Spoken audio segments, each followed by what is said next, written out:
Assalamualaikum warahmatullahi wabarakatuh. Selamat berjumpa lagi dalam pembahasan soal KSM Ekonomi tahun 2018 untuk tingkat kabupaten.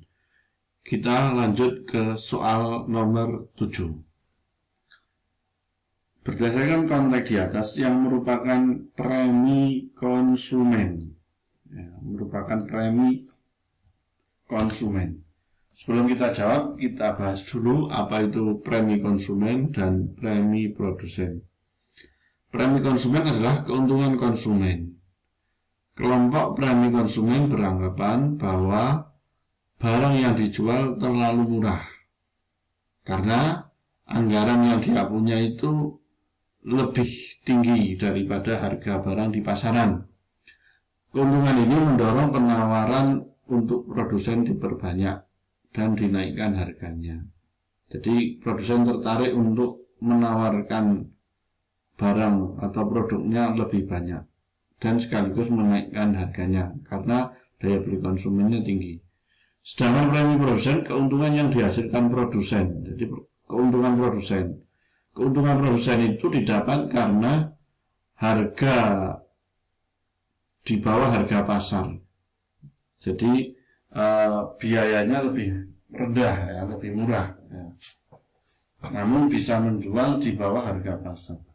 Keuntungan ini mendorong permintaan terus berlanjut, karena harganya lebih murah sehingga konsumen permintaannya akan terus bertambah.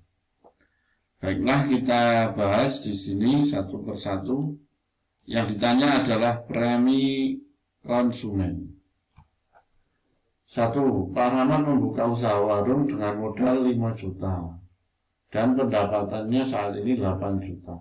Ini bukan premi konsumen, tapi ini premi produsen karena ini membuka usaha warung. Berarti ini bukan konsumen, tapi produsen. Sehingga ini tidak. Farah memiliki uang 500.000 yang akan digunakan untuk beli sepatu. 500.000 mau beli sepatu baru. Ternyata harganya sepatunya cuma 400, berarti kan masih ada kelebihan 100.000. Nah, ini premi konsumen. Pak Rafiq bermaksud membeli televisi tipe home theater untuk rumahnya dengan gaji bulanannya 6 juta untuk beli anggaran, dan ternyata harganya 6 juta. Berarti ini tidak ada kembalian atau tidak ada kelebihan, sehingga ini bukan premi konsumen. Ahmad akan membeli telepon genggam atau HP terbaru yang diinginkannya dengan berbekal tabungan 3 juta untuk beli HP. Tiba di toko HP, ternyata harga HP di bawah 3 juta 2.700, berarti ada sisa 300.000. Nah, ini premi konsumen. Yang kelima, bermaksud membuat busana. Membuat busana ini berarti produsen. Sehingga ini bukan premi konsumen, tapi produsen. Sehingga jawabannya adalah ini, 2 dan 4.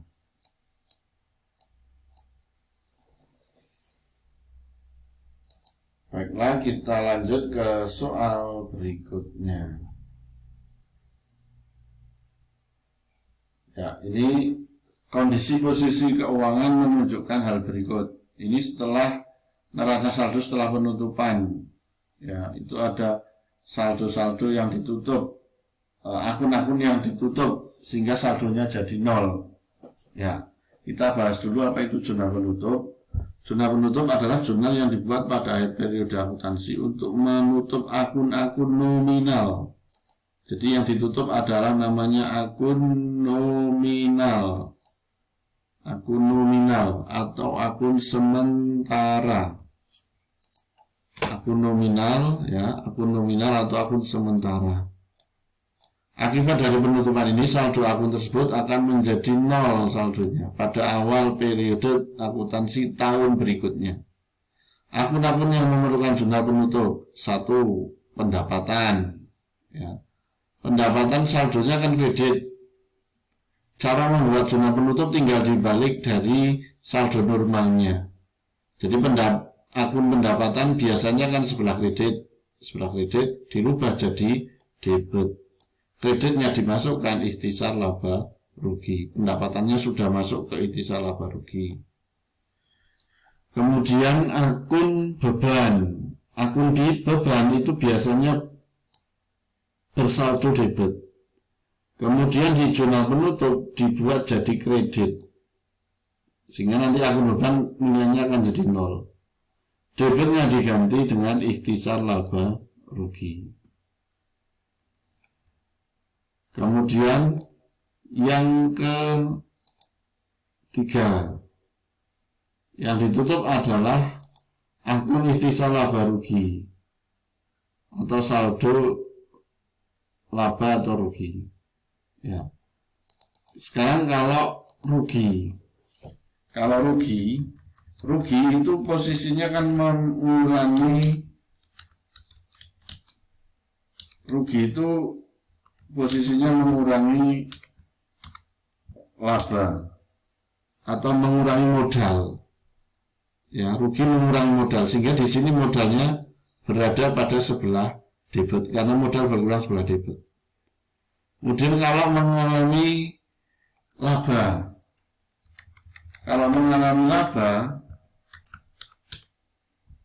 laba itu akan menambah modal, sehingga kalau mengalami laba modalnya sebelah kredit karena modal bertambah sebelah kredit. Yang terakhir adalah akun privé. Akun privé itu ditutup ke modal, karena nanti privé ini akan mengurangi modal berkurang sebelah debit. Kemudian privé yang tadinya sebelah debit dirubah jadi kredit, sehingga nanti saldo privé menjadi 0. Ya. Terus dampaknya bagaimana jurnal penutup terhadap neraca saldo setelah penutupan atau saldo tahun berikutnya? Ya, kita bahas. Ini yang betul adalah D. Saldo aktiva dan kewajiban tidak mengalami perubahan. Saldo aktiva, saldo kewajiban tidak mengalami perubahan. Saldo modal mengalami perubahan. Saldo modal mengalami perubahan. Kenapa? Karena ada privé, modalnya nanti akan berkurang. Kalau ada laba, nanti modalnya akan bertambah. Kalau rugi, modalnya nanti berkurang. Jadi modal ini akan berubah. Ya, modalnya akan berubah. Bisa berubah. Kalau ada laba berarti menambah, kemudian ada rugi mengurangi. Kalau privé juga mengurangi, sehingga modalnya lebih sedikit. Saldo pendapatan dan beban dihilangkan dari neraca saldo penutupan. Kenapa pendapatan sama beban hilang? Karena dihilangkan karena saldonya sudah menjadi 0 karena sudah ditutup setelah jurnal penutupan, sehingga jawabannya adalah D.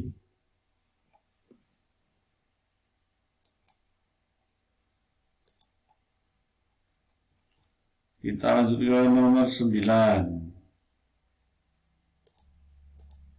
Prosedur penutupan siklus akuntansi untuk menutup perkiraan privé. Ya. Untuk menutup privé. Privé itu bersaldo debit pada neraca saldo setelah penutupan. Ya. Akun privé sebelum penutupan ya. Sebentar. Akun privé bersaldo debit pada neraca saldo sebelum penutupan ya, sebelum penutupan betul.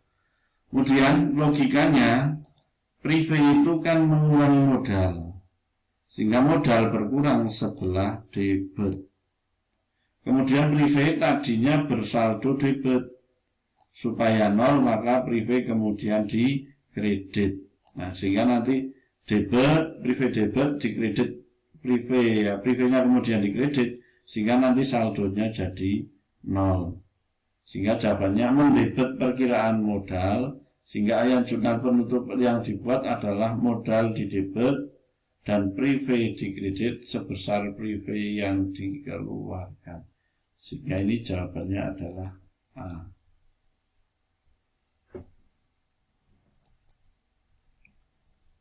Kita lanjut nomor 10. Masalah pokok ekonomi yang dihadapi oleh manusia adalah what, barang apa yang akan diproduksi, how, bagaimana barang diproduksi, for whom, untuk siapa barang diproduksi.